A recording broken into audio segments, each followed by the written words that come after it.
Hola, buenas tardes. Gracias por venir. Gracias también a la librería La Lumbre por acogernos hoy, aunque están allí atendiendo. Me voy a presentar, voy a hacer una breve introducción. Soy Begoña Loza y soy la editora del libro El diablo en casa, el expediente Vallecas, que vamos a presentar hoy. Conmigo están Alberto Ávila, que es el escritor, y Manuel Berrocal, que es el presidente de la Asociación Española de Parapsicología. Y ellos son los que realmente van a hablar del libro. Yo simplemente os doy una pequeña introducción sobre lo que es Agita Vallecas. Es una editorial que ha nacido en el seno de la librería La Esquina del Zorro, que está aquí muy cerca, al otro lado del puente, en Vallecas, y con la que pretendemos simplemente recoger un poco lo que es toda la riqueza histórica, cultural y social de nuestro barrio Vallecas, que nos gusta mucho y nos da mucho juego. Y en el caso de la colección que vamos a hacer sobre historia del barrio, pues por azares de la vida iniciamos con un tema bastante peculiar, que es un fenómeno paranormal, bueno, ellos explicarán mejor lo que es, que fue muy sonado en los años 90 y que forma parte de la historia del barrio. Cualquiera pensaría que lo mejor sería hablar sobre la historia real del barrio, cuando nació, muchos otros temas. Pues nada, nosotros empezamos con cosas tan originales como esta. Y bueno, ya iremos viendo qué es lo que nos depara la vida, pero este es nuestro primer libro. Os invito a conocerlo sobre todo a través de ellos y yo no me enrollo más, porque quienes mejor os van a hablar del libro y de todo lo que es el expediente Vallecas son Alberto y Manuel. Así que os dejo con ellos. Buenas tardes. Lo primero, gracias por haber venido. Yo reconozco que estas cosas siempre, pues bueno, a veces es más con el tiempo que empezamos a tener, es más agradable un paseíto por cualquier otro lado y esas cosas, pero bueno, nunca se sabe. Bueno, solo una pequeña matización, no es asociación, es Sociedad Española de Parapsicología, pero vamos, es normal, todo el mundo se equivoca. Es una cosa que nos lleva ya desde hace muchos años. Bueno, hoy venimos realmente más a contaros un poco, entre comillas, la experiencia personal de los dos ante este caso. Alberto en el tiempo de estar directamente escribiendo el libro y yo porque por circunstancias en su día, cuando estaba totalmente en el candelero, tuve la posibilidad en particular de ir fueron realmente 4 veces. Fui 2 veces con otros 2 grupos y luego 2 veces como la Sociedad Española de Parapsicología. Y tuvimos bastante, dentro de lo que cabe, acceso a este caso, mucho más de lo que parece, porque de alguna manera el ir en etapas diferentes nos permitió el entender mucho más el fenómeno, que no solamente el fenómeno en sí, en plan de, bueno, si volaban o no volaban platos y cosas por el estilo. Nos permitió el conocer sobre todo lo que fue el fenómeno social que en ese momento constituyó. Estamos hablando de que en el año 92 más bien, 93, este caso se convirtió completamente en el elemento referente para cualquier programa de radio o televisión que en un momento determinado tuviera que rellenar tiempo. Tenemos que entender que estamos hablando de una época, entre comillas, habíamos salido ya hacía tiempo, habíamos salido de una época concreta, la época de la dictadura, la censura todavía estaba muchísimo metido en la cabeza, sobre todo de los periodistas. Y hay que entender que a los finales de la época de Franco, estos fenómenos se pusieron de moda de una manera escandalosa.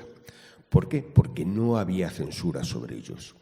Era un campo que se salía totalmente de los patrones normales de censura, porque en España, seamos sinceros, nunca se había hablado de espíritus, nunca se había hablado de nada de esto. Entonces, de golpe y porrazo, se encuentran con toda una serie de fenómenos que los periódicos se encuentran en un campo muy abonado para ellos, porque les viene muy bien para rellenar páginas y porque consiguen una respuesta social muy importante, y sin embargo no pueden hacer absolutamente nada en contra. Por la sencilla razón que la legislación, ya que cada vez iba cediendo más lo que era la censura y por lo tanto eso había desaparecido totalmente, no tenían manera de meterse con ello. Con lo cual, pronto empezaron a salir revistas especializadas, empezaron a salir toda una serie de programas de radio y demás, de los cuales todavía hoy hay muchos que están sobreviviendo. Y todos ellos encontraron en estos fenómenos una posibilidad de acceder a una serie de fenómenos que, seamos sinceros, nadie sabía de qué iban, pero quedaban muy bien. O sea, un programa de radio que te contaba, pues bueno, que habían estado en un edificio y que había fantasmas y que todo eso y demás, pues normalmente tenían un tirón bastante importante. Estamos hablando de una época en la cual estaba José Antonio Alés, estaba lo que era el turno de noche, o sea, había, que yo recuerdo en aquella época, porque en aquella época era más habitual en programas de radio y demás, había, me parece que unos 7, 8, que si no eran dedicados directamente a este tema, sí lo tocaban de forma paralela. Y en un momento determinado iban metiendo programas siempre dedicados a ellos.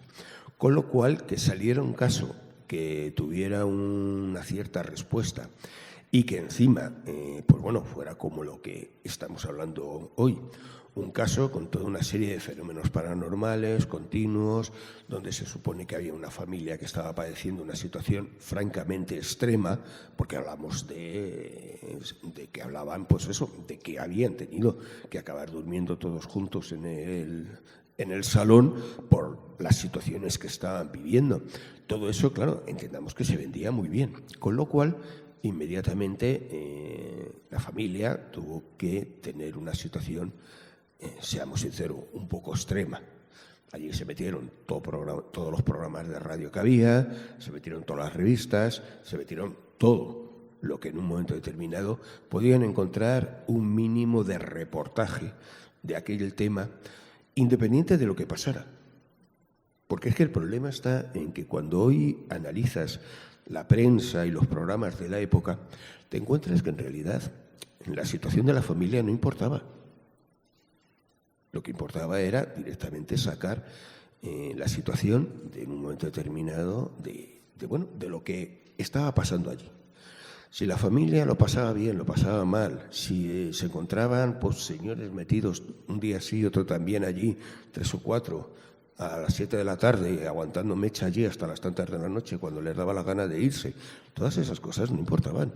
Lo importante era la noticia. Y lo digo con todo el ritintín que se me pueda aceptar, claro. Porque entendamos que la noticia no era hablar de la situación de esa familia. La noticia era vender que en una casa en medio de Vallecas había toda una serie de fenómenos paranormales que fíjate qué bonitos y qué maravillosos eran. Esto fue un completo desastre. Yo reconozco que yo entré en contacto con el programa, o sea, con su caso. Lo primero porque, bueno, en un momento determinado, uno de estos programas de radio que estaban establecidos, no digo nombres porque todavía siguen en las ondas, bueno, sí, le voy a decir, realmente no tuvo nada malo. O sea, Miguel Blanco me cuenta la historia. Oye, mira, me han contado, no sé qué, tal, a ver si te puedes ir por allí y ves lo que hay. Cuando yo intento enterarme de ir y demás, me entero de que va al grupo ETA. Con lo cual, yo siempre he tenido relativamente muy buena relación con ellos. Nunca he pertenecido a ellos, pero bueno, hemos colaborado muchas veces juntos. Y en un momento determinado, pues yo me voy allí con ellos, claro. Yo me voy con José María Pilón, una de las personas que mi poca opinión ha sido de lo más serio que ha habido en este país. Y con él iba Sol, Blanco Soler, estaba Ramos Giacomi y había alguien más, pero ahora mismo no era ninguno de los habituales del grupo, que creo recordar. Bueno, el tema estaba en que, bueno, pues nos metimos por allí, nos contaron toda la historia, que estaban padeciendo y demás y tal. Bueno, Pilón, sinceramente, desde el primer momento habló siempre, él tenía una cosa muy clara, y era el hecho de que, independiente del fenómeno que hubiera, que nunca dijo que no lo hubiera, que quede claro, lo que había era mucha sugestión. La familia estaba pasando una etapa muy mala, con lo cual cualquier cosa, por pequeña que fuera, en un momento determinado, pues se exacerbaba y se le daba más importancia a veces de lo que ocurría. Posteriormente, hablé con Miguel. Miguel acabó, me parece, haciendo una entrevista a la madre en la radio, en su día y demás. Yo en esa entrevista no estuve, pero bueno, de alguna manera había significado un poco que yo estuve previamente para contarle las historias que había, lo que yo había visto. Entender que cuando uno va a un fenómeno de este tipo, por encima de todo hay un gran problema. Es que tú tienes la desgracia de que no ves nada. Con lo cual, claro, a ver, tú en ningún momento pones en duda la opinión de las personas que te lo están contando, pero tampoco puedes llegar y decir, no, porque esto es verdad al 100%, porque tú no has visto nada. Claro, tú llegas a una casa donde te dicen que ha habido de todo y bueno, no puedes evitar que te salga un poco el sentido crítico y digas, bueno, sí, pero... Claro, yo sí recuerdo que cuando lo hablé con Miguel, pues Miguel evidentemente, pues bueno, en aquella época yo era habitual dentro de su programa y lo típico de siempre, ¿no? Es que eres un escéptico, es que no aceptas nada, es que no te tragas una. Digo, pues mira, chico, perdóname, pero total, que al final pues hizo su entrevista y demás y tal. Y yo creo que desde ese momento, quiero recordar que ya había habido algún programa antes en el cual había ido la madre. Pero con Miguel y la salida, me parece que en prensa, perdonadme que hablo de memoria, estamos hablando de un caso de hace 25 años, con lo cual yo ya reconozco que ahora por circunstancias, por el libro de Alberto, estoy intentando recuperar muchos datos y cosas que tengo en casa de entonces, pero que quede claro que era un caso que yo había pasado a la historia por mi parte. Y la verdad es que reconozco que por encima de todo yo siempre he tenido una opinión cuando estuve allí con ellos, que lo importante era dejarlos tranquilos, que aquello pasara, que pudieran volver a su vida normal, porque claro, aquello era un circo en algunos momentos francamente desagradable por la gente que iba, hay que ser sincero. Y yo me incluyo, cuidado, que yo he ido allí a ver qué veía.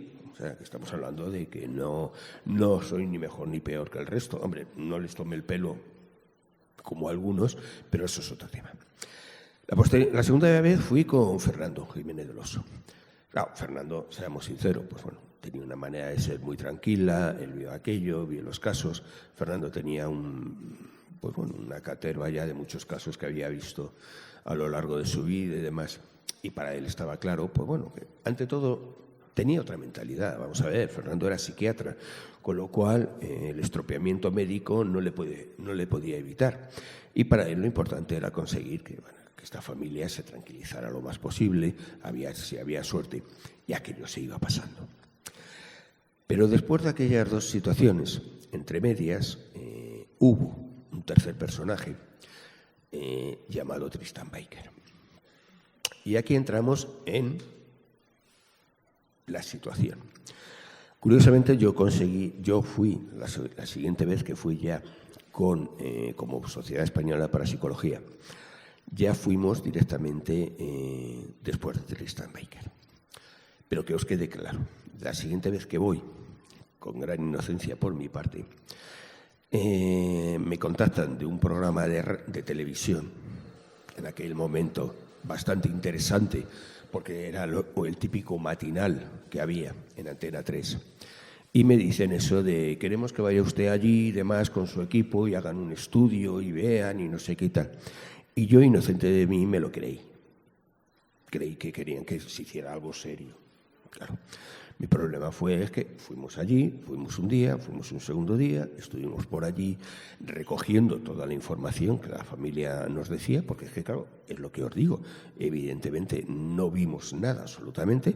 Ellos sí nos dijeron directamente, pues mira, aquí no sé qué, y aquí nos ha pasado no sé cuántos. Evidentemente nadie va a decir que no, pero no tienes contrastación.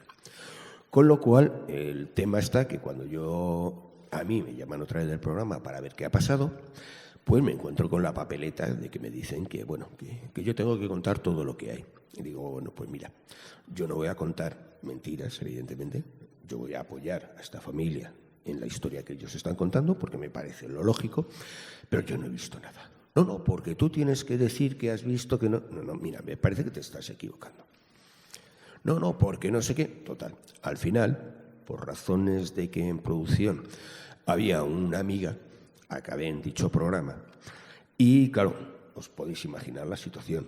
O sea, la señora Concha Velasco preguntando directamente cosas como, bueno, ¿y usted cree que estos señores están estafando a alguien? Claro, tú imagínate que en vivo y en directo alguien te pregunta eso. Pues puedes hacer dos cosas. Intenta salir por la tangente, como puedes, por educación, porque claro, ¿cómo vas a decir eso? Lo primero, no tenía razón para decirlo, que quede claro. Pero lo segundo, por encima de todo, ni me parecía coherente ni nada. O lo segundo, cogías, te levantabas y te ibas, que es lo que estuve a punto de hacer. Pero bueno, al final no lo hice, era un programa en directo, toda la movida que se creó con aquellas típicas preguntas. Reconozco que yo lo pasé de pena, iba a decir otra cosa más gorda. Me imagino que la madre, en aquel momento, que fue quien estuvo sentada enfrente de mí, lo pasaría peor, evidentemente, porque, claro, es que las preguntas eran de esta categoría, ¿no? O sea, y preguntar directamente, bueno, ¿y usted? ¿Y por qué su hija murió en esas condiciones que dicen rara? ¿Es que ustedes no la entendían suficientemente? O sea, me vais a perdonar. Yo quiero entender a los periodistas, pero a veces se me hace muy difícil el aceptarlos. Entonces, aquella fue la situación. ¿Qué ocurrió? El fenómeno pues fue extendiéndose y extendiéndose y extendiéndose. Sin duda alguna, para mí, como grupo de investigación de la Sociedad Española de Parapsicología, nos sirvió muy bien, y que quede claro, no por el fenómeno paranormal, porque evidentemente nosotros no pudimos contrastar nada, y antes después os podéis imaginar de la situación existente en el programa. Yo no tenía vergüenza para llamar a estos señores y decirles, oiga, mire, que queremos ir allí a seguir estudiando el caso. Bueno, no tenía vergüenza ninguna, o sea, se me cayó completamente todo en el programa, tras aquella encerrona. Con lo cual, a partir de ese momento, pues nos dedicamos directamente a ir recopilando información sobre este caso. Y para nosotros fue perfecto porque nos demostró el verdadero interés sobre estos fenómenos. En ciencia, porque estas cosas, seamos sinceros, también se estudian en ciencia, aunque no lo parezca, hay un fenómeno que se llama el efecto investigador. Es decir, cuando tú quieres encontrar una solución a un problema, muchas veces sin querer tú lo que haces es poner en ese problema todo tu interés, todas tus opiniones, toda tu creencia para justificar lo que está pasando. Este caso ha sido, para mí, o para el grupo que entonces estábamos, tal vez el caso más representativo de este fenómeno. ¿Por qué? Porque según iban pasando la gente, el fenómeno se iba engordando. No es que hubiera más fenómenos raros, había más explicaciones. Claro, las explicaciones no eran cosa de la familia.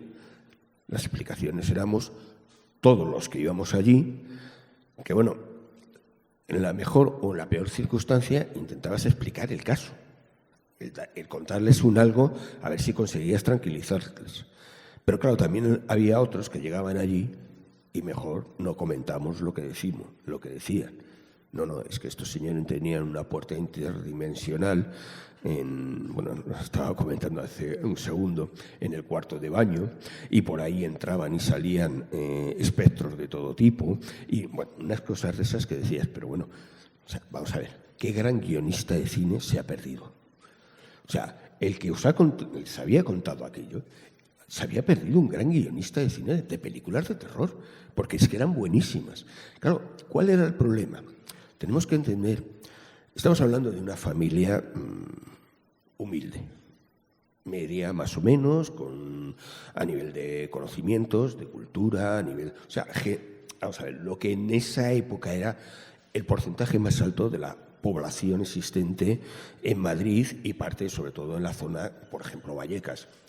Que nadie se lo tome que esto en plan despectivo, porque yo soy de Vallecas, o sea, yo he vivido toda mi vida en Vallecas, con lo cual, evidentemente, al lado del antiguo Cine París, o sea que evidentemente soy de un poco más arriba todavía.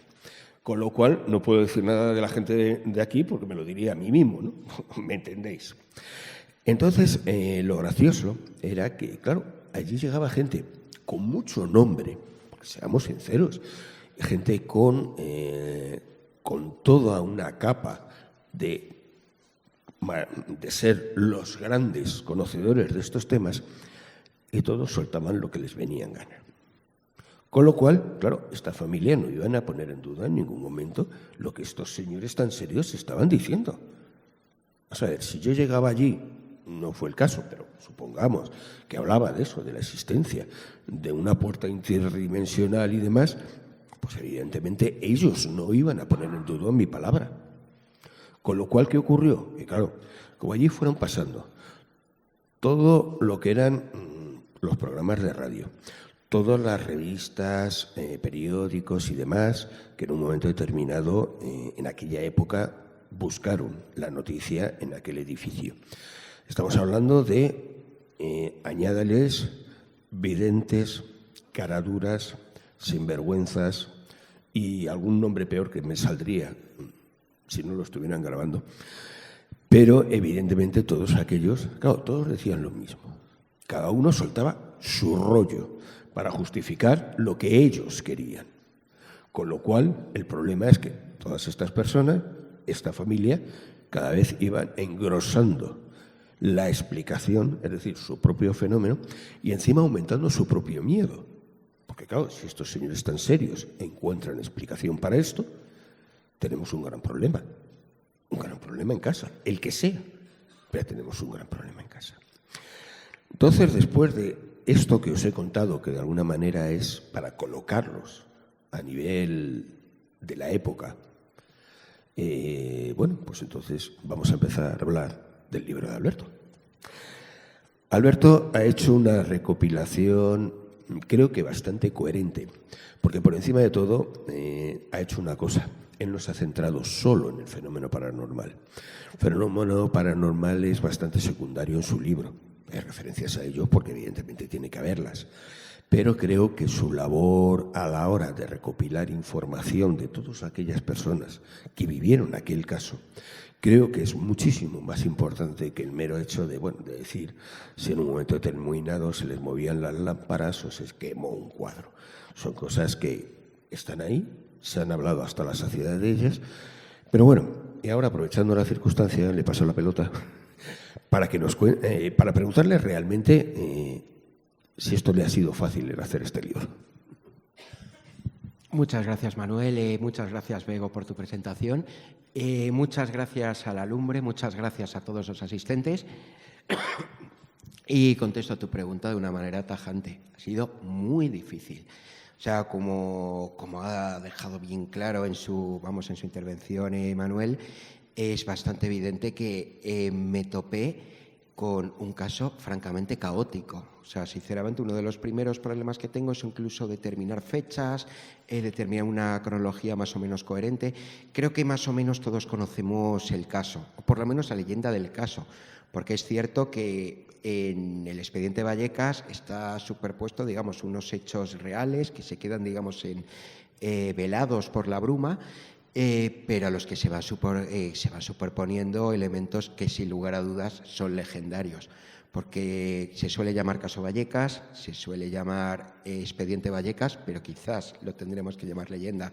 Es muy significativo que precisamente la editorial Agita Vallecas, que es una editorial que está comprometida con el barrio, con la historia, con su gente, con elementos sociológicos que compone Vallecas, haya escogido precisamente este caso para su primer libro, porque es el primer volumen. O sea, es muy significativo de hasta qué punto ha calado este asunto. Porque claro, Manuel, me imagino que te habrás investigado o te habrás personado en un sinfín de casos de poltergeist, todos olvidados. O sea, de hecho es... Sí, para que os hagáis una idea, tenemos que entender una cosa. Los años 90 en España son muy graciosos. Y digo graciosos con todo el sentido de la palabra. Porque claro, estas cosas de golpe y porrazo saltan a la luz. Programas de radio, demás, todo esto. Y a lo poco tiempo tenemos un fenómeno social que no nos acordamos ya de él. que es el famoso expediente X. Expediente X significa que nosotros, que normalmente, digo nosotros, la sociedad tenía un pequeño grupo de investigación que, bueno, que íbamos sinceramente a donde nos llamaban.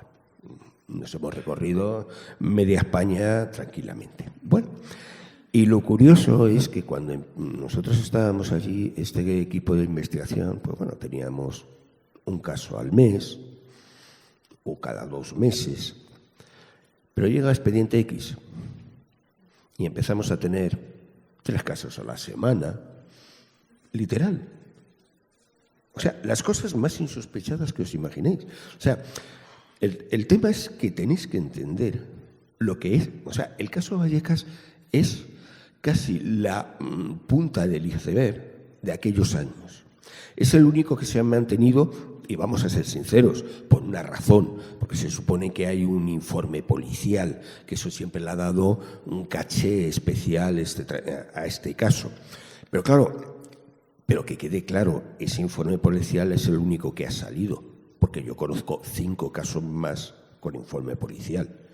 Que claro, no tengo, pues no voy a contar dónde fueron ni demás, porque bueno, la sociedad tenía un inconveniente. Nosotros funcionábamos relativamente de una manera. Había un psicólogo, un biólogo, una enfermera, yo como médico psiquiatra y luego había un físico. Es decir, éramos un pequeño plantel que casi todos estábamos dentro del mundo sanitario, con lo cual no podíamos dar datos de los casos que estudiábamos, porque para nosotros eran más pacientes que otra cosa, que os quede claro. Y en aquella época existen, ya os digo, 5 casos que nosotros tuvimos con informe policial. ¿Cuál es el problema? Siempre se habla de los informes policiales. Vamos a ver, un informe de policial es un registro de un policía que llega y recoge lo que le han contado. Eso es importante. Con lo cual, de ese informe, el porcentaje más alto, cuando tú llegas a ellos, realmente no lo han vivido, se lo han contado. Con lo cual, el problema es hasta qué extremo el mito se va mezclando. En el caso Vallecas, bueno, la policía, cuando está allí y demás, dependiendo del programa, tiene un mensaje diferente. Digo, el programa de radio, de televisión, curiosamente. Yo no sé si las personas que estuvieron allí en un momento determinado, al salir en televisión, se cortan más y deciden que contar lo que vivieron no les parece bien, para que luego nadie les tome el pelo, les llame la atención o demás, o directamente es que en algunos programas se ha manipulado o no. Y sin duda alguna, es lo que os digo, pensaros una época entre el 90 al 95, tuvimos 240 casos de poltergeist en Madrid. Creo que con eso defino bastante la situación. Pues sí, contundente respuesta, o sea, 200 y pico en un par de años. Pues sí, la verdad es que define y radiografía una época. Desde luego en este libro también se puede leer como un quién es quién dentro de la parapsicología patria. O sea, por aquí desfilaron absolutamente todos, como bien has señalado, Jiménez del Oso, Argumosa, el grupo EPTAC, por supuesto el padre Pilón. O sea,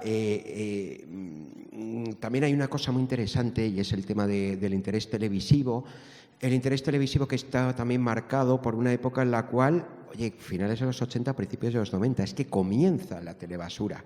O sea, son los años, efectivamente, comienzan las privadas, hay otro planteamiento televisivo, un planteamiento televisivo que, bueno, que creo que es bastante, honestamente, más carroñero, del cual hemos visto a lo largo de las décadas cómo ha ido degenerando el tema. Pero bueno, sí, dejando de lado, es cierto, los fenómenos paranormales y ya quizás en otros fenómenos no menos paranormales que son los del corazón. Pero sí, lo cierto es que, bueno, se trata de un caso que, tú fíjate, has hablado de 240 en un par de años y, sin embargo, están todas... 5 años. En 5 años, perdón. De todas maneras, creo que son suficientes, ¿no? Sí, desde luego, son suficientes y luego aparte que sea por la razón que sea, seguimos hablando del caso Vallecas. El caso Vallecas yo creo que demuestra ser tozudo, demuestra ser resistente al tiempo. O sea, es un caso que se ha ido transformando. Yo cuando empecé a investigar, la verdad es que, Manuel, siento en primer término una enorme confusión.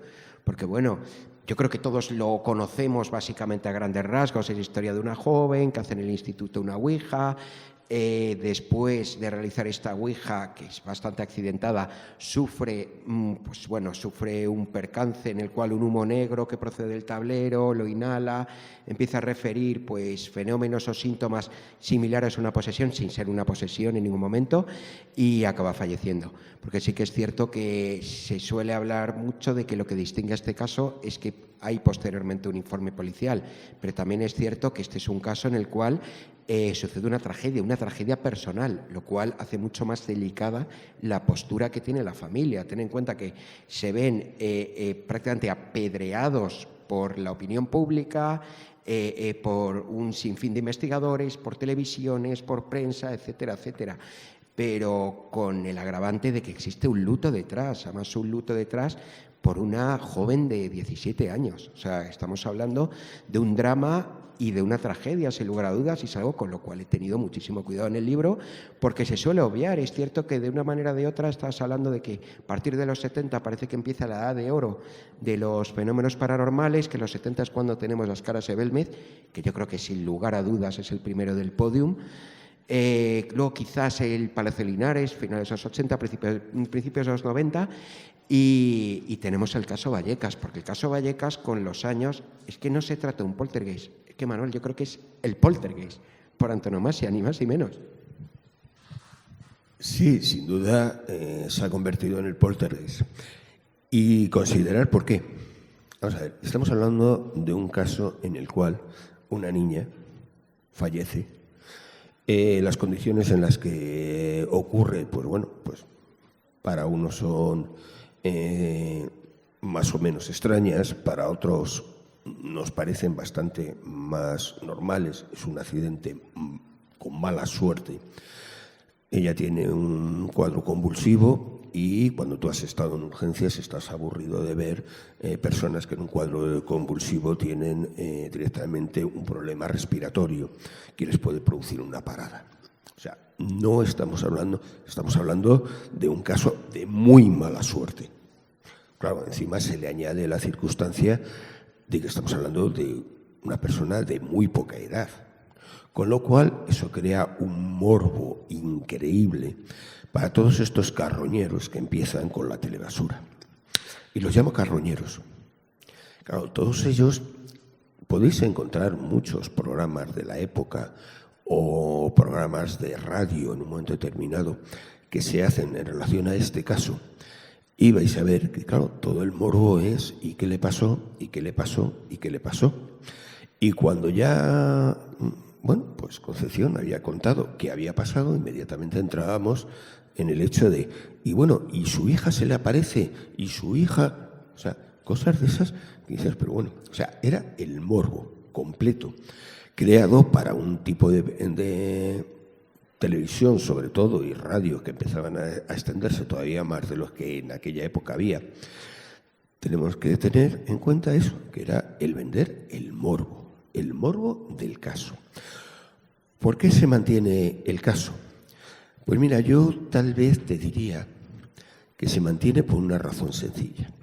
Vamos a ver, cada cierto tiempo, si os fijáis, estos casos tan mediáticos en un momento determinado son un poco como la serpiente de verano. Antiguamente se decía que, bueno, cuando había periódicos y se vendían periódicos, hoy hay periódicos, pero todo el mundo duda de que se vendan, tenían el problema de que, claro, llegaba el verano y había que rellenar páginas con lo que fuera. Entonces existía la serpiente de verano. Y la serpiente de verano era aquellas noticias que todos los veranos se sacaban. Y procedía el juego de palabras de el monstruo del lago Ness. Serpiente que cada cierto tiempo volvía otra vez a salir.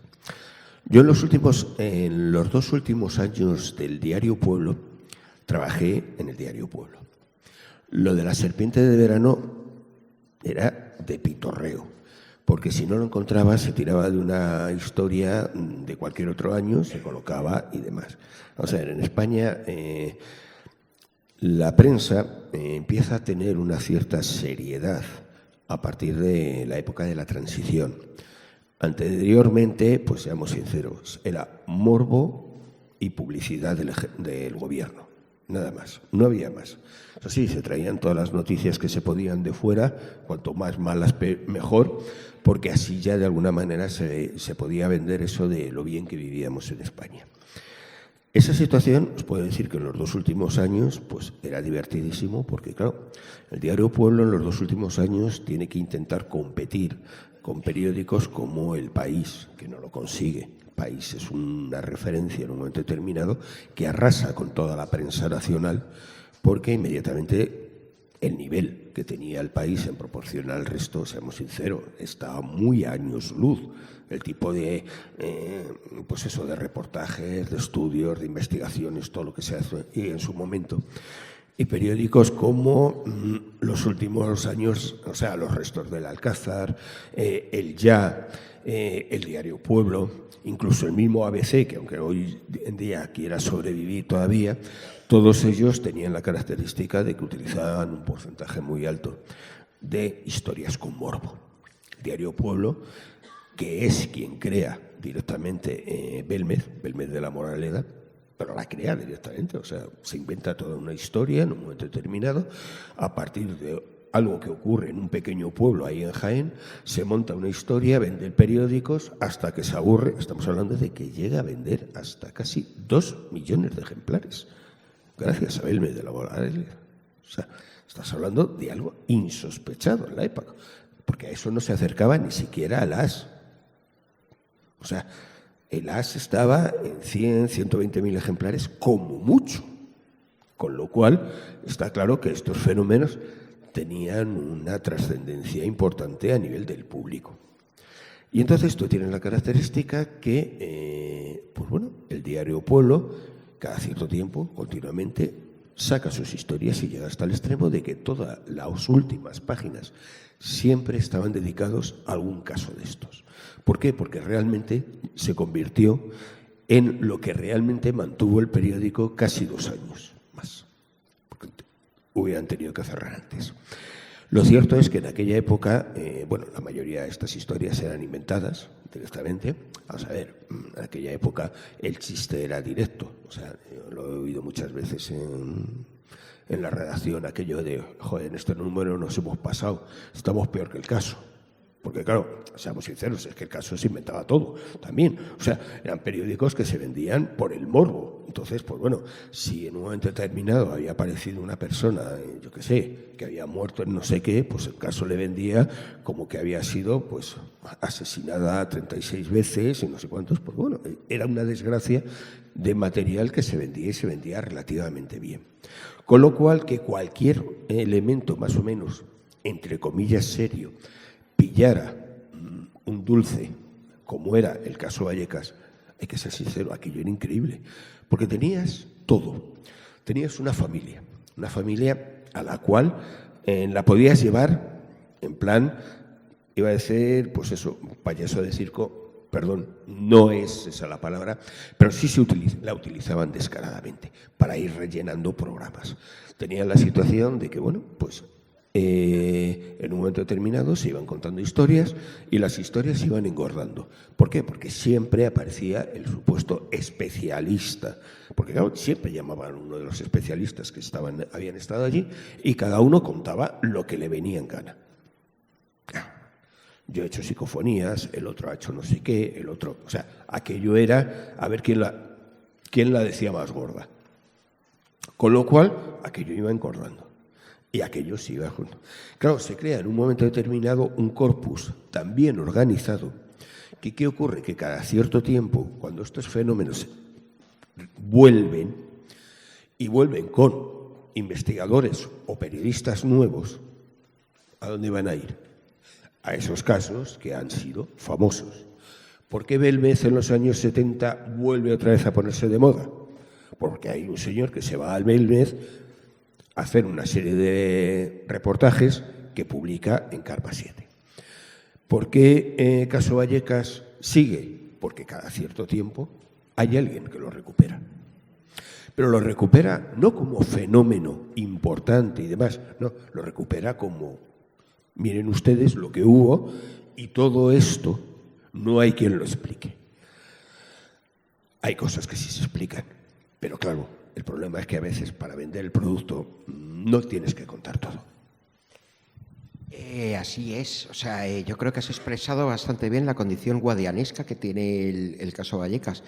De hecho, se puede detectar, digamos, como varios momentos temporales. Hay un primer momento en el cual, antes incluso de que exista ese famoso informe policial, que sí, que por supuesto que existe, en el libro además entrevisto al inspector Negri, que posteriormente acabó siendo comisario, que él se ratifica plenamente en absolutamente todos los términos de ese informe policial. Bueno, más bien una nota informativa, creo que esto merece una corta aclaración, sí, porque bueno, no se trata de un atestado, evidentemente ahí sucedían cosas, pero bueno, ninguna constitutiva de delito, y por ende no se trata de un atestado como en algunos sitios se dice, sino que se trata de una mera nota informativa. Esta nota informativa que tampoco es escrita por el inspector, es escrita por el jefe de sala del 091. ¿Por qué la escribe? Pues tampoco está muy claro, quizás a efectos del seguro, etcétera, etcétera, porque tener en cuenta que hay daños en la casa, posiblemente lo tendrían que reclamar, y me imagino una llamada al seguro diciendo, bueno, que tenemos fenómenos paranormales en casa. O sea, ya es bastante complicado que el seguro te atienda, y imagínate con esa excusa. Así que bueno, que se trata de un caso en el cual se han dado muchas serendipias, muchas casualidades. O sea, tenemos ese expediente, tenemos ese informe policial que aparece en un momento dado, que es cierto que sí hay más, por supuesto que hay más en España. Y he estado investigando y en Francia hay muchos. Y en Reino Unido es absolutamente de chiste la cantidad que hay. Pero, sin embargo, en España cala ¿por qué? Pues porque sale a la luz, lo saca a la luz Carballal, que lo cierto es que, bueno, ha hecho un trabajo bastante encomiable en este caso. Y es que luego, posteriormente, aproximadamente en 2004, es cuando, a principios de los 90 tiene cierto auge, a finales de los 90 parece que desciende, principios de los 2000 Fran Contreras y periodistas, digamos, satélite de Iker Jiménez lo recuperan. Si no me falla la memoria, creo que desde 2004 Iker Jiménez lo ha tocado 7 veces en radio y 4 veces en televisión, nada menos. Se convierte prácticamente en un caso fetiche. O sea, es un caso que retorna con mucha fuerza. Y ya queda el elemento final, o el golpe de gracia, ya cuando esto se convierte en una leyenda total y absoluta, cuando ya se hace bigger than life, como dicen los anglosajones. Y es con la película de Paco Plaza, una película que llegó a tener el 100% en una página web como es Rotten Tomatoes, una película que ha sido la más vista en la plataforma digital Netflix. Estamos hablando ya de un fenómeno planetario. Estamos hablando de un fenómeno que yo, cuando empiezo el libro, hay como 1 millón de referencias en Internet, y cuando lo termino, 4 meses después, hay 1,5 millones, y esto sigue creciendo. Casi tienes más referencias, bueno, las referencias son delirantes. En Nueva Zelanda caló profundamente la película, en Reino Unido, en Estados Unidos. Y claro, la película te podrá gustar o no gustar. A mí me suele, yo siempre digo que la película Verónica se llama, por si no la han visto, creo que merece la pena el visionado. A mí la primera hora me gusta, que es la parte más o menos costumbrista, que retrata Vallecas, y luego la última media hora, que bueno, que ya se pone a hablar, digamos, el esperanto del cine de terror, y ya digamos que es una película más tópica. Pero claro, que es una película que hay que cogerla con pinzas. No por nada, sino simplemente sí, pues porque está muy libremente inspirada. ¿Cuál es el problema? Que lo cuento en el libro, que por desgracia nos gusta más la leyenda que la realidad. Llega un momento que acaba imperando la leyenda. Si es que este libro yo pensaba que trataba sobre un fenómeno paranormal, pero es un libro que trata sobre una mitogénesis, sobre cómo se funda una leyenda, cómo se funda una historia, pues eso, más grande que la vida. Y eso es lo fascinante. Yo creo que el caso Vallecas sigue siendo imparable, ha transgredido incluso es algo que sucede en las 4 paredes de una casa, de una familia trabajadora en los años 90, para convertirse en un fenómeno internacional. Y yo creo que para mí fue lo más estimulante a la hora de hacer este libro, es consignar o dar fe de ese crecimiento tan absolutamente disparatado como en esos 5 años, de esos 240 poltergeists solamente nos acordamos de uno, y es este. Y es un caso que, además, cuando lo lees en la prensa anglosajona, lo dan como si fuera absolutamente real. Pero bueno, también dan como real el de Amityville, o sea, dan como así, siendo rigurosamente falsos. No se puede luchar contra ellos. O sea, estamos hablando, pues eso, del nacimiento de una leyenda, de algo que, no sé cómo decirlo, es algo que en el fondo nos gusta creer, nos emociona creer. De hecho, lo titulo El diablo en casa porque tiene algo de arquetípico. Es verdad que antes el caso Vallecas parecía que los fenómenos paranormales o eran zonas rurales, o eran antiguos palacetes, o era en un Madrid céntrico, digamos que estaba acotado en una zona a la que, digamos, no accedía la clase media o la clase trabajadora. Pero es que el caso Vallecas te toca al hombro y te dice, oye, que claro que sucede en barrios como Vallecas, o el caso Embajadores te dice lo mismo. Claro que te puede suceder a ti, claro que me puede suceder a mí, nos puede suceder a todos nosotros. Y esa implicación, esa identificación hace, pues bueno, que sintamos un escalofrío y que nos fascine. ¿Qué pasa? Que llega un momento que verdaderamente ya no importa lo real, que ese es el problema. O sea, estamos hablando verdaderamente de un mito, o sea, y esa es la clave, y esa es la conclusión del libro. Bueno, y el mito le vais a vivir vosotros realmente con la película. Vamos a ver, Verónica, yo lo reconozco, llevo 3 intentos. No he podido verla, lo digo claro, o sea, bueno, no es el cine que normalmente me guste. El cine de terror sí, cuidado, este tipo de cine la verdad es que me aburre. Pero bueno, pero entendamos que esto es la respuesta. Vamos a ver, hace un momento os contaba lo que significó Expediente X y cómo esto se llenó de casos de todo tipo. Ahora tenemos el Expediente Warren. El Expediente Warren y familia han hecho muchísimo daño, porque claro, por un lado hemos creado el cazafantasmas establecido. Todo el mundo va de Warren, se coloca cámaras en la frente, yo qué sé, lo que se os ocurra, va haciendo psicofonías por todas partes. ¿Por qué? Porque el cine nos ha vendido los muñecos diabólicos de los Warren, las experiencias paranormales de los Warren y toda la caterva de los Warren. Verónica viene a la sombra de las historias Warren, porque es un caso que si lo hubieran llamado Verónica Warren no la habíamos comido. Pero hay un verdadero problema. Vamos a ver, los Warren, entre otras cosas, aparte de ser 2 estafadores profesionales que llevan un montón de años vendiendo historias. Sí. Bueno, él ha caído, por lo menos, mira, es eso de el karma a veces tiene un poquito de mala leche, me vais a permitir, pero bueno, lo cual le ha liberado de un verdadero problema, que es el que os iba a contar. Supuestamente los Warren, en un momento determinado, pues presentan todo este rollo de las películas, todas basadas en hechos reales, como aquellas antiguas películas de Antena 3, que todas estaban basadas en hechos reales, pero vamos, no respetaban ni los nombres, ¿no? Pues bueno, esto es lo mismo. Ellos van contando historias de toda una serie de casos raros y demás y tal, que en un momento determinado, pues han sido la base para todas las películas que están haciendo. Pero dicen que existe el karma. No lo sé si existe, pero a veces parece. Y al final ha salido un señor, Joseph Reagan, me parece que se llama, no me lo cojáis muy en serio, me hablo de memoria, el cual directamente los ha denunciado porque le han robado el libro que habían escrito en conjunto.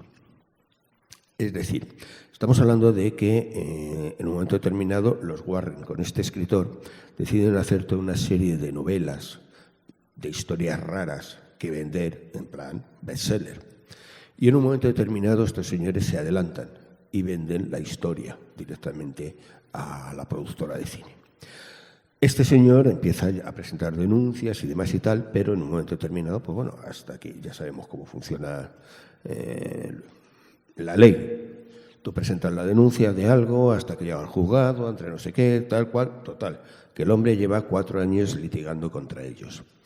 Y a los 4 años, pues directamente, pues claro, tiene una idea maravillosa y decide que en vez de denunciarlos a ellos, denuncia a la productora. Al denunciar a la productora, inmediatamente, claro, al día siguiente, los abogados de la productora se ponen en contacto con él, entra la posibilidad de juicio, todo el rollo y demás. Ya sabéis, donde hay dinero, todo va más rápido. E inmediatamente, pues claro, la productora lo que quiere es demostrar que este tío es un fantasma, que lo que está contando no es cierto. Pero da en un momento determinado con un juez, yo no sé si con sentido del humor o cómo decirlo. Y cuando presenta el problema ante el señor juez, claro, la productora dice que no, que todo eso es falso, de que eso sea un libro y demás escrito, porque todo está hecho en base a hechos reales que ellos han vivido. Y el señor juez, con 2 lo que queráis, le dice a la productora que sí, vale, que lo demuestre. Con lo cual, ahora los Warren, con la productora, tienen que demostrar que existen los fantasmas. Porque si no existen los fantasmas, quiere decir que todo lo que han hecho de películas está falsificado. Con lo cual tendrán que admitir que el otro, que tenía el registro de las historias en un momento determinado, tiene todo el derecho a llevarse todo el dinero que los señores Warren se han llevado. Humor negro, lo acepto. Verónica, ¿qué ha pasado? Lo mismo. Viniendo a la sombra de esta moda, pues claro, han hecho una película que no tiene nada que ver con la realidad. Nada, absolutamente nada. Vamos, ni el nombre, ¿para qué vamos a decir otra cosa? Pero la realidad es que, claro, ha llegado en Estados Unidos y se ha vendido bien. Ha llegado en Europa y en Australia y se ha vendido bien. Y los japoneses ya están haciendo muñequitos de Verónica.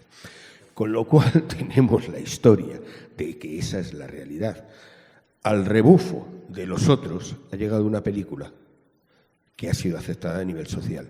¿Cuál es el problema de esto? Que el mito ya no tiene final. Te quería hacer una pregunta porque sí que es verdad que llevas un buen rato hablando sobre la picaresca de los investigadores, etcétera, etcétera. Tú llevas muchos años investigando, no tengo más remedio que preguntártelo. ¿Crees en fenómenos paranormales? ¿Los has visto? Mira, te voy a contestar muy fácil y muy directo. Yo no creo. Yo no creo porque la creencia se fundamenta en algo de la fe. Yo lo que quiero es demostrarlos. ¿Por qué? Porque evidentemente hay fenómenos que no son fácilmente comprensibles hoy en día. Hay fenómenos totalmente que, seamos sinceros, hoy en día entendemos todos estos fenómenos dentro de la ciencia mucho más de lo que creemos. Hoy no hablamos de telepatía, hablamos de pensamientos paralelos. Hoy no hablamos de precognición, hablamos de proyección futura. O sea, hemos cambiado los nombres porque evidentemente todos estos fenómenos tienen una connotación ya muy despectiva, que a veces es problemático el utilizarlo. Pero curiosamente todos estos fenómenos ya hoy no están en revistas dedicadas al misterio. Tú te los encuentras estudios realizados en el Lancet, en el American Journal, o sea, en revistas de un nivel, tanto médico como psicológico, importante. ¿Qué ocurre? Que allí no entramos, no hay referencias a fantasmas. Hay referencias a registros fisiológicos, existencia de experiencias en un momento determinado concretas, resultados estadísticos, es decir, hay ciencia. Lo otro es que es religión, entendamos. El gran problema de todas estas cosas es que todas están rodeadas de religión, de creencias, con lo cual tenemos un gran problema. Y es que, claro, no podemos ir en contra de la creencia. Si un señor llega a un sitio y dice, ¡ay, aquí se ha movido algo! Y en un momento determinado, supongamos un caso concreto, en el cual, te hablo de un caso de 1984, en el que un señor llamado Pratt hace una investigación en Estados Unidos, consistente en que se supone que hay un edificio, es una fábrica en un momento determinado de loza, que cada cierto tiempo tiene el inconveniente de que hay una parte de la producción que se rompe, cae. No saben por qué. Son cosas que ocurren cuando, curiosamente, no hay nadie en los sótanos. Bueno, a este señor le llaman, evidentemente en aquel momento él era presidente de la Sociedad, como quien dice, para Psicología en Estados Unidos, en América, y directamente llega allí a estudiar aquello. ¿Y qué encuentra? Primeramente, hace lo que hay que hacer, preguntar. Y empieza a recopilar datos. Y curiosamente se encuentra que cada vez que había un ayudante en el local, se producían estos fenómenos. Pero no es que el ayudante, que era un chaval joven, 16 años, estuviera perdido y no controlaran dónde estaba. No, era el hecho de que cuando él estaba, aunque estuviera con otras personas, se producía el fenómeno de que parte de la loza caía cuando estaba en la zona. Cuando él estaba muchas veces en el sótano y otras veces en la parte de arriba. O sea que ni siquiera su proximidad cercana era necesaria. Este señor Prat hace algo tan sencillo como decir, bueno, asocias. Parece ser que este chaval tiene algo que ver con esta fenomenología. Y a tal fin hace una cosa muy concreta, y es, le pone hasta arriba de cables. Electroencefalograma, cardiograma, existencia de registro a nivel de la piel, tal, todo lo que queráis. Y está allí un tiempo con él. ¿Qué ocurre? Que el chaval al principio, bueno, vale, muy bien, qué divertido, que eso, cuando lleva 3/4 de hora, a ver si me sueltan. Y el chaval se empieza a poner nervioso. Y el chaval se empieza a atacar un poquito de la situación. Y según están con aquello, directamente pasa.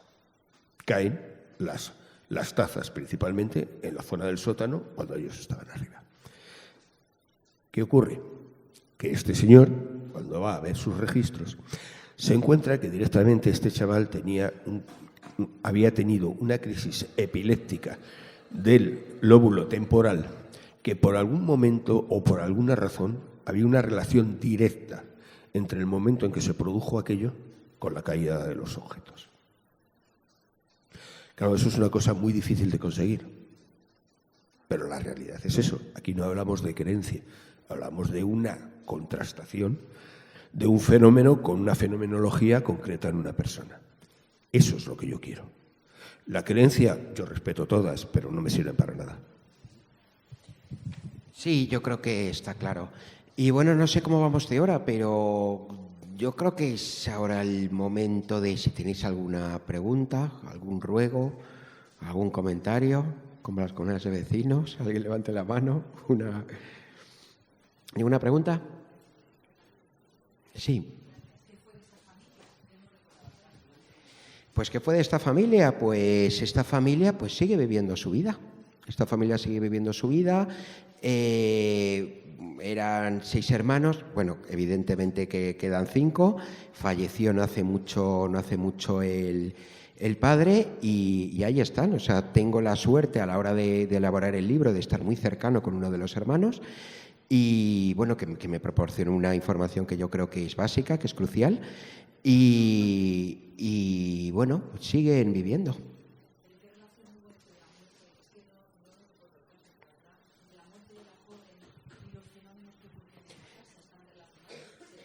Sí, tal vez tendríamos que... Sí, a ver, tal vez hemos pecado, sí, empecé a explicar que el caso es cierto y le dejé un poco a la mitad. Pero bueno, básicamente se trata de una joven que está haciendo en el instituto una ouija. Le sorprende una maestra, una profesora, se rompe la ouija, sale una varada de humo negro, se le mete se introduce por las vías aéreas y a partir de ese momento refiere pues ataques pues como de epilepsia o no exactamente, digamos como una posesión, pero sin ser posesión, porque tampoco me consta que no hubo ningún tipo de, vamos, por lo menos en la familia no intenta ningún procedimiento de exorcismo ni nada por el estilo. Aproximadamente un año después de este fenómeno, la niña que tenía estos extraños ataques, que ya te digo, llegaron a ir hasta 4 centros médicos y no trataron de determinar exactamente qué sufría, fallece. O sea, entre el Gregorio Marañón a eso de las 11 de la noche y a eso de las 3 de la madrugada ya es cadáver. Esta joven, pues el certificado de función señala que muere por asfixia en causas sospechosas. A partir de este fallecimiento se empieza a referir pues toda una casuística similar a un fenómeno poltergeist. Es entonces, bueno, cuando se empiezan a personar pues todo tipo de investigadores, televisiones, etcétera, etcétera. Luego, digamos, como a mediados finales de los 90, el caso, digamos, que duerme. O sea, ya comenté que el caso era guadianesco, y a principios de los 2000 se rescata pues por medio de la revista Enigmas, creo que es Fran Contreras, la revista Enigmas, o sea, digamos, los que están también en la órbita de Jiménez del Oso. Y bueno, pues a partir de ahí empieza a salir recurrentemente en varios... En prensa especializada, básicamente, lo saca bastante Iker Jiménez. Yo he contabilizado como en 11 ocasiones, que no está nada mal. Y bueno, y recientemente se hace una película que funciona bien en España, pero resulta que arrasa en el resto del mundo. Por eso que ya llega un momento que con toda esta polución que hubo investigadora en unos primeros términos, pues trato, digamos, de discernir. Es como, a ver, yo me meto en la jungla del caso Vallecas y trato de desbrozar un poco tantísima información que hay contradictoria, porque a todo esto, con el caso, con el éxito que ha tenido el caso y con la profundidad con la que ha calado nuestro imaginario, pues encuentras todo tipo de barbaridades, barrabasadas. Quizás la más señalada sea el informe Fedine. Hay un informe que ronda por internet que un parapsicólogo, por su cuenta y riesgo, le hace un informe psicológico psiquiátrico, lo cual es intrusismo profesional para empezar a hablar. Sí, a la madre. En fin, que sí, hay muchas barbaridades, demasiadas barbaridades se han contado sobre este caso, y este libro, en la medida de sus posibilidades, pues trata de, digamos, separar el grano de la paja, o tratar de hacer un itinerario de todos los sucesos, de todo lo que ha ocurrido con este caso Vallecas o expediente Vallecas. No es que crea, como decía Jung, yo no creo, yo sé.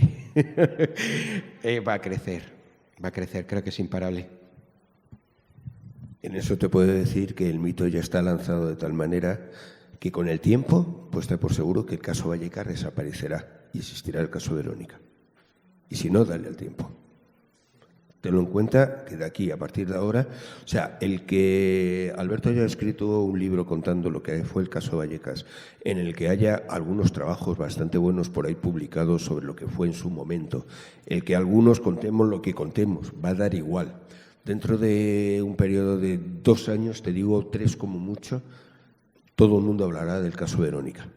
Lo cual, en cierto modo, te voy a ser sincero, va a venir bien por una cosa, a lo mejor dejan en paz ya a la familia, que yo creo que en el fondo también necesitan descansar un poco, ¿no?, de este ataque continuo que han estado sufriendo durante años, porque es que no nos damos cuenta de lo que eso significa. Tú piénsate que si tú entras en Internet y empiezas a recoger datos, te puedes volver loco, porque es que, claro, cada uno cuenta una historia diferente, completamente. El que para unos era supuestamente la familia había visto una sombra que de vez en cuando pasaba por el pasillo, para otros, y no estoy de coña, era una sucesión de sombras de monjes que pasaban a lo largo del pasillo como si fueran una procesión. No estoy de coña, ¿eh? No digo nombres porque evidentemente os invito a perseguirlos en Internet. Es que es divertido. Mira, tenéis que tener en cuenta una cosa. El concepto del mito es mucho más importante de lo que parece. Todos necesitamos mitos. Y por encima de todo, en estas cosas, por encima de todo, es necesario. Hay un caso que es absolutamente escandaloso, y os lo voy a contar porque evidentemente le conocéis todos. La bruja de Blair. Todos habréis visto la película de La bruja de Blair. La bruja de Blair, hoy en día entras en cualquier página de supuestamente brujería, asesinos en serie, no sé qué y tal, y hay una referencia a la bruja de Blair, porque si no, no existe la página. En realidad, la bruja de Blair nunca ha existido. Es un invento completo. En un momento determinado, los dos directores de la película Como ellos están haciendo una película de fin de semana, como se dice normalmente, es decir, pillan media docena de amiguetes y van los fines de semana grabando trocitos, lo que pueden y demás, es decir, que se tiran casi 1 año y medio grabando hasta que montan toda la película. En ese tiempo hacen un trabajo genial, que quede claro. Se dedican a ir metiéndose en todas las páginas de Internet y diciendo eso de, pues yo conozco un caso que es... Claro, empieza a correr lo de la bruja de Blair, que aunque nunca nadie ha hablado de ello, pero claro, lo bueno en Internet es una cosa. Lo importante no es que lo que tú pongas sea bueno o malo, verdad o mentira. No, lo importante es que corra. ¿Por qué? Porque a mayor número de veces que ha corrido, ya todo el mundo da por base que eso es verdad. Es una cosa que cada cierto tiempo yo recupero una antigua foto que sacó National Geographic del montaje de cuando en su día se recupera lo que es el Stonehenge. Se hace una obra en la cual se levantan las piedras y se ve cómo se levantan las piedras y demás. Entonces la noticia es que todo era un montaje en un momento determinado porque National Geographic lo utiliza como la broma me parece que es del 72. Ellos tienen nuestro Día de los Inocentes, igual que tenemos nosotros, y ellos metieron esa broma en un momento determinado. Todos los años se recicla nuevamente y la acabas viendo. Bueno, pues esto es lo mismo. Esta gente ha conseguido que la bruja de Blair hoy en día sea un fenómeno totalmente aceptado. ¿Cuál es la parte positiva de eso? Bueno, pues evidentemente no sé si hay algo positivo. Para ellos sí. Los dos directores directamente, se pusieron las botas.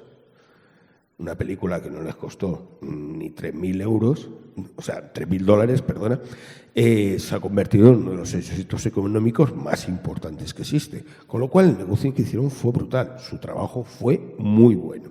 ¿Cuál es el problema? Que la película ha creado ya un mito que nunca se va a conseguir romper, por mucho que algunos contemos esta historia. Pues en el caso de Verónica, dale tiempo. Con el tiempo, caso Vallecas, no tendrá interés.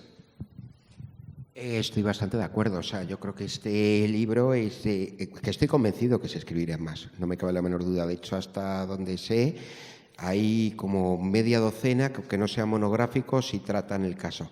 Pero yo creo que este es quizás el último libro que se aproxime o que trate de discernir medianamente qué sucedió ahí. O sea, esa es la intención que he tenido, o sea, aproximarme lo más posible a qué hechos sucedieron, ya no solo en la casa, porque es a posteriori de lo que sucede en la casa, es como se va agigantando el fenómeno. Si es que lo fascinante de este libro es que yo pensaba que trataba sobre un fenómeno paranormal, no, es mucho más. Es mucho más, es como algo, es como una bola de nieve, como se convierte en algo imparable porque por alguna razón los seres humanos estamos así diseñados. Nosotros tenemos ese patrón, o sea, nos gusta lo que nos gusta creer, lo que necesitamos creer. Y desde luego importa bastante poco que sea real o no sea real. Sí, estoy bastante de acuerdo contigo, aunque posiblemente sí, esto se convierta en el caso Verónica, sin lugar a dudas. Y sí.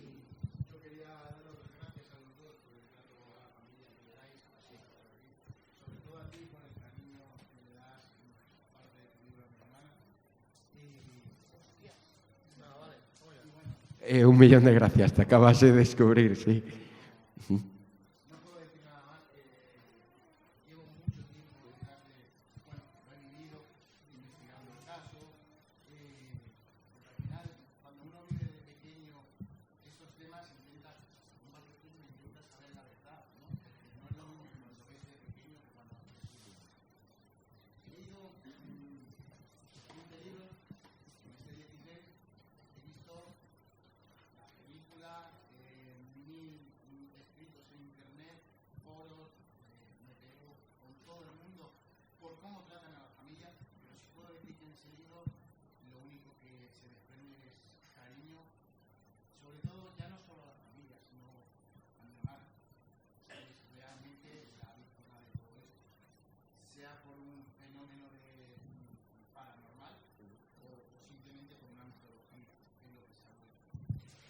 Muchísimas gracias, de verdad que muchísimas gracias, porque es cierto que yo creo que la principal víctima de este caso es precisamente tu hermana, porque tu hermana se la trata en la mayor parte de las páginas web poco menos pues como una flipada de la Ouija, como si fuera, pues eso, como si fuera una gótica, como si fuera, vamos, parece poco menos que una siniestra, nada más alejado de la realidad.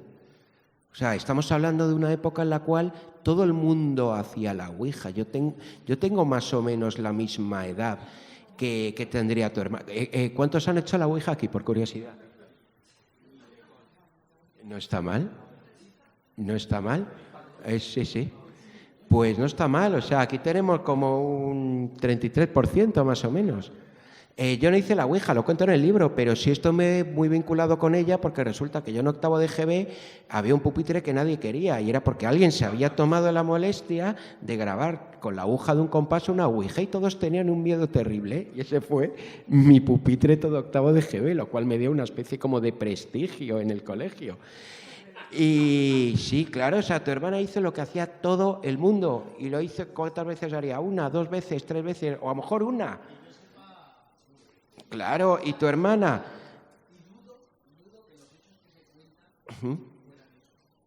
Pues posiblemente. Estaban haciendo una Ouija, se crea una situación en la que entra la profesora y a partir de ahí empieza un mito. Vale, mi hermana cae enferma, no se sabe bien, se la lleva a médicos y demás, es cierto, pero a partir de ahí suceden ciertas cosas, mi hermana fallece, porque decía...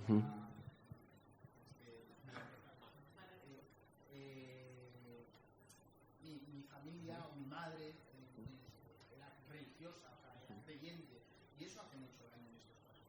Cuando eres creyente, al final,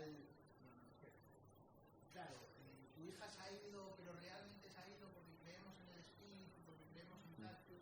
Bueno, hay algunos que dicen que la mayor mentira es la religión, ¿no?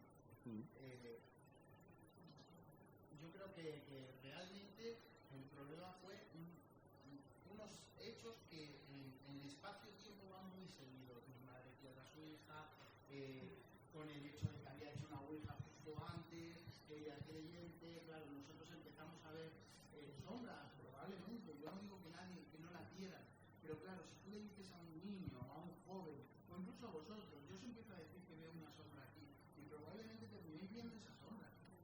Es que es así, es que la psique humana es así. Si yo te pongo una película de miedo, te va a entrar miedo ir al baño después. Y eso creo que nos ha pasado. Sí, es así completamente. Pues esto es lo que pasó en el caso como tal. Yo creo que fue sugestión. Luego pasaría, cada uno pasó lo que pasó. Yo no puedo decir que mi madre no viera una sombra o que mis hermanos no vieran nada. Yo también las vi, pero por los años me dan una lógica. Hay otras cosas que no se han podido dar lógica, pero ni yo ni cierta gente que supuestamente se obsesiona. Bueno, pues alguien la día. Yo no soy cierta y espero que vamos a psicólogo o algún psiquiatra o algo tal. Pero vamos, ni hemos terminado ninguno loco, es lo que se va diciendo.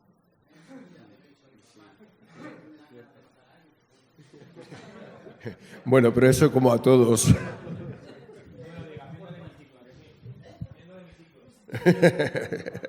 No. Mira, es importante en aquella época, si es que ha habido que haberla vivido, en cierto modo. En este sentido, porque claro, hoy en día hay una guerra directa entre señores que nos están vendiendo la Ouija como el gran mal del mundo y hay otros que más o menos decimos que bueno, que no es nada más que un sistema de proyección en el cual tú vas a proyectar tus propios miedos, no hay más. Bueno, la realidad es que eso es lo que hay hoy, pero en aquella época no había ninguna situación de decir esto es bueno o esto es malo. No, la Ouija era un juego normal. Pero entre una gente pues bueno, que pudieran tener 14, 15, 16 años, no voy a decir que estuvieran todo el día haciéndola. Sencillamente es que era un juego divertido, en el cual salían cosas, que en un momento determinado, pues bueno, te salía un mensaje, significaba unas risas, o directamente el susto de la de turno, porque generalmente el que causaba esa situación era el señorito un poquito cara dura, que era el que movía la copa y acababa metiendo el miedo al resto. Eso era un juego establecido, que se hacía de forma continua. Que digamos que en un momento determinado aquello fuera causa o no, vamos a ver, no lo sabemos, estamos con el problema de siempre. Hablamos de un caso de hace 25 años, con lo cual es complicado saber muchas cosas de lo que originariamente pasó, qué base tenían o qué realidad tenían. Pero hay que entender que eso era lo normal. En España no había diablos, posesiones ni cosas de esas. ¿Por qué? Porque todavía la connotación católica era muy fuerte y nadie asociaba estas cosas con el diablo. Eran espíritus, eran un no sé qué, o sea, eran esas cosas, ese era el campo que quedaba, como quien dice, fuera de la religión, porque realmente había entrado un poco desde fuera, pero no lo habíamos sabido asimilar. Con lo cual, realmente la figura del diablo en España empieza a coger fuerza a partir de la película del Exorcista. Anteriormente en España no había diablos.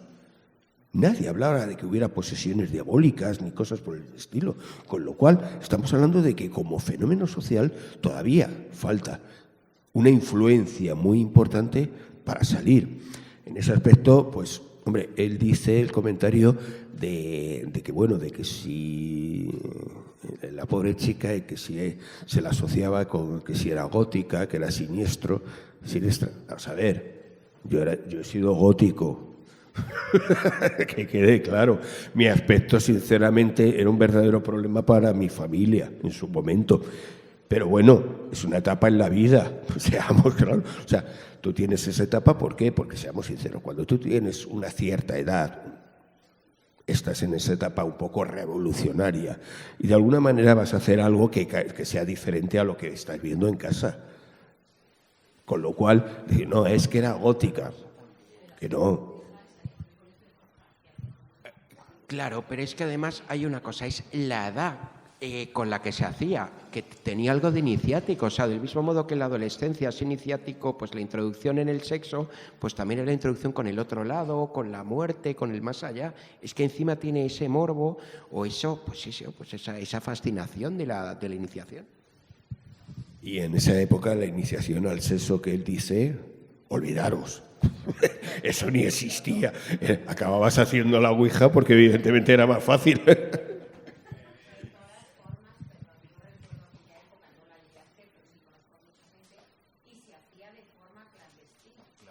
Claro, pero si es que era el morbo que tenía. O sea, vamos a ver, tú no...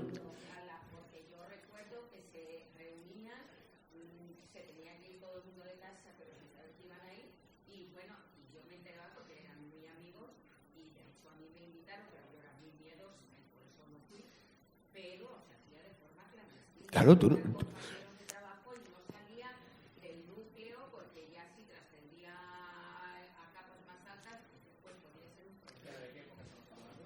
¿90? ¿80?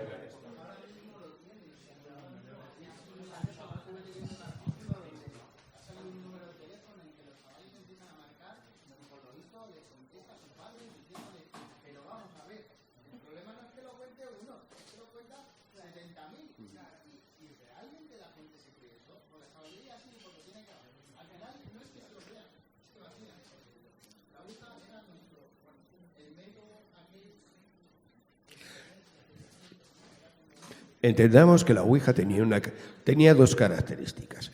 La primera, tenía el morbo de lo que le hacías a escondidas y que papá y mamá no se enteraran. Con lo cual, papá, mamá, o el poder fáctico, o el compañero de trabajo, o sea, que quede claro. Es decir, daba un interés especial a hacer aquello independiente de lo que fuera.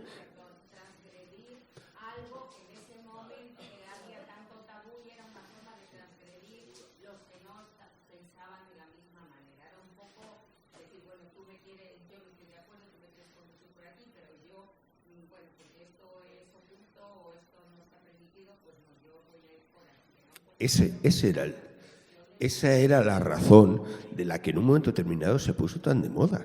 O sea, a ver, yo te puedo contar, y suena de chiste, pero yo tenía la característica, bueno, yo estuve durante un tiempo en un hospital de Madrid pues, trabajando, y en un momento determinado tenía cada cierto tiempo te tocaban las guardias. ¿Qué ocurría? Que normalmente había una característica clara y era el día que había partido, allí no se ponía malo ni Dios. Que os quede claro. Bueno, había que ver el partido. Luego ya cuando acababa ya era otra cosa. O sea, a saber, que el abuelo estaba diciendo, oye, es que me duele, no sé qué y tal y cual, meterse en la noche con el abuelo dando un poquito por saco, ya no, ya íbamos a urgencias. Pero hasta que no acababa el partido, allí no se ponía malo nadie. Con lo cual, hombre, hoy en día ha cambiado la cosa. Que quede claro, ahora ya hay gente para todo, como decía aquel. Pero lo cierto es que en aquella época era así.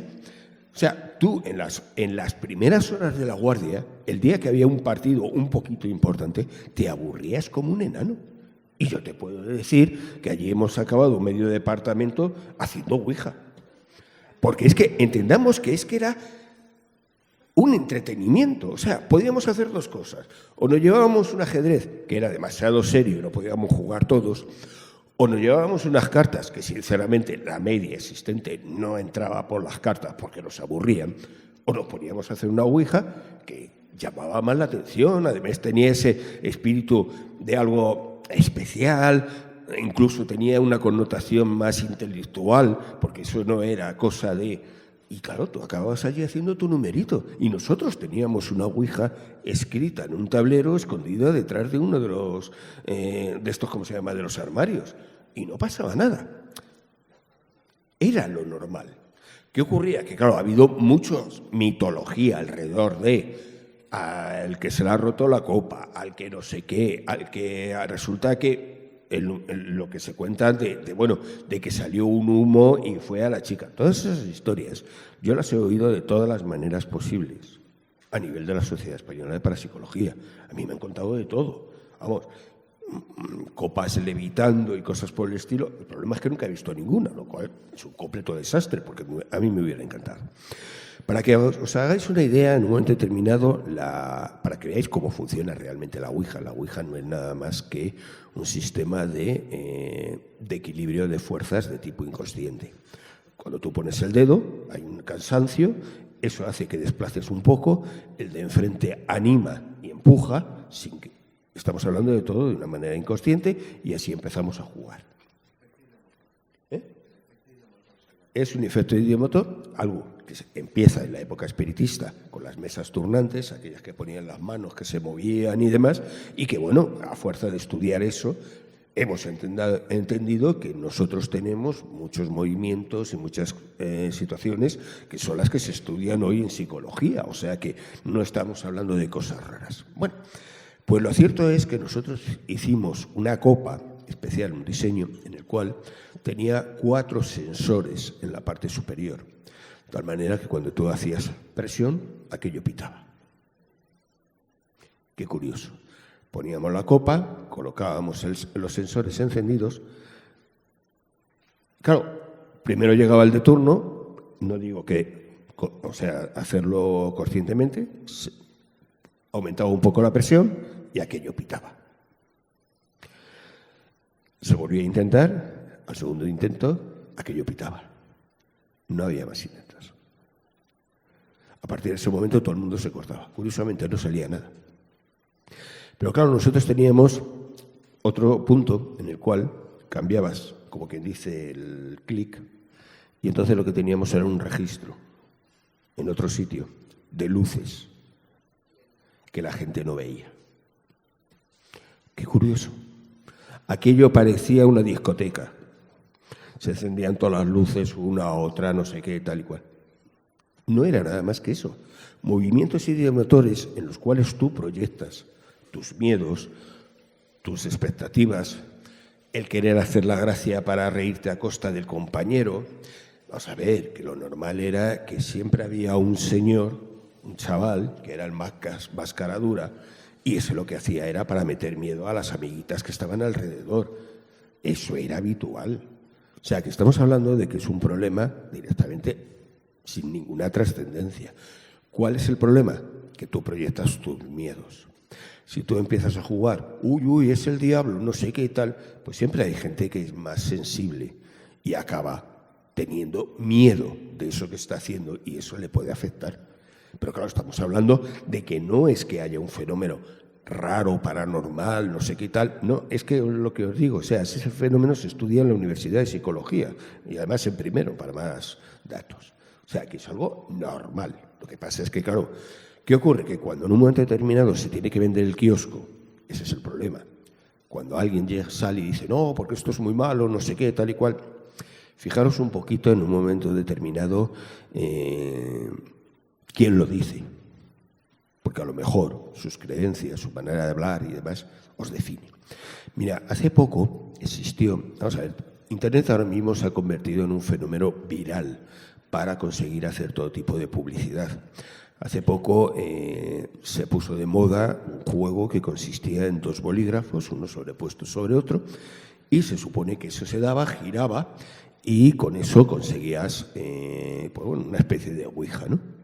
Te decía sí o no a las preguntas que tú querías hacer. Claro, el tema estaba en que eso empezó a ponerse de moda porque se vieron varios casos, supuestos varios casos en Internet, en el cual sobre todo se veía una niña que empezaba a chillar y cosas por el estilo. El Charlie Charlie, sí, efectivamente. Yo es que siempre le llamo Candy Candy, no sé por qué, y por eso ya no quiero decirlo, porque sé que lo digo mal. El Charlie Charlie. Bueno, lo cierto es que si entráis en Internet podéis ver a curas, sacerdotes, diciendo que eso es cosa del diablo y, bueno, montando unos mítines, sobre todo en Sudamérica, porque claro, el sistema teleevangelista en Sudamérica con sacerdotes es escandaloso. Y eso, diciendo que todo eso, que es cosa del diablo, porque no sé qué, porque los niños, porque no sé qué, porque bueno, lo de siempre, que a los niños hay que controlarlos, que hay que golpearlos, que hay que manipularlos, que hay que convertirlos en trozos de madera, no vaya a ser que sientan. Con el tiempo se descubrió que todo aquello no era nada más que una publicidad viral de una película que se llama La Horca. Pasó desapercibida y pasó el Charlie Charlie, y ahora nadie se acuerda de ello. Con lo cual es lo que os digo, o sea, mirar quién se mete contra esas cosas, porque es lo que te digo, o sea, con el Charlie Charlie diciendo que es cosa del diablo, podéis encontrar en Internet todo lo que queráis. Pero claro, sacerdotes católicos, sacerdotes protestantes, o sea, gente que evidentemente nos tienen que seguir metiendo el miedo con el diablo. Eso no era nada más que una película y además bastante mala, por cierto. Y bueno, miedo me da a los amigos en la lumbre porque ya nos hemos pasado bastante de tiempo. No sé si tenéis alguna pregunta, alguna duda, lo que sea. Pues yo creo que ya podemos dar por terminada la sesión, ¿no? Nada, muchísimas gracias.